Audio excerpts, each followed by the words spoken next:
Curious in both its wings, a secret treaty signed in meals. Always smiled to Jordan pairs, driving kingdoms under the stairs. We ruled in our made of sheets, a map of stars from bedroom ceilings. Worlds bold, they small enough to be inside a cardboard box, where every pebble held a soul, and every lock concealed a pox. Oh, why do charted afternoons call they seemed like coins in mushrooms below, swaying softly in the dark, long after we've forgotten where they are. The years are gardeners of loss, letting bodies where we once were lost. A memory is just a lighthouse beam, turning ruins into dreams.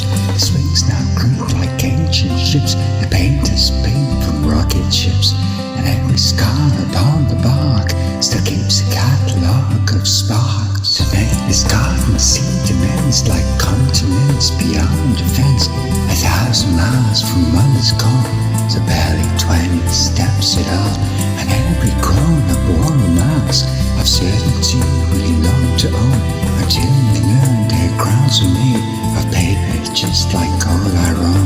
Oh, where do charted afternoons go? They drift like clouds beneath the winter snow, so tracing circles underground, long after no one hears the sound. Perhaps the child I used to be lives somewhere in machinery, between the ticking of the clocks and notes forgotten in the music boxes. Perhaps he's hiding in the cracks of photographs and thumbtacks, collecting fragments that have shed like breadcrumbs from a life once led.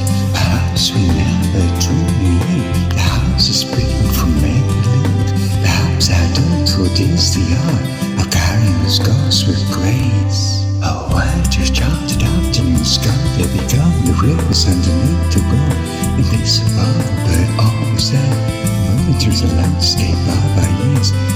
In museums rain, the exhibits never age again. A bicycle missing both its wheels, and all the world it was.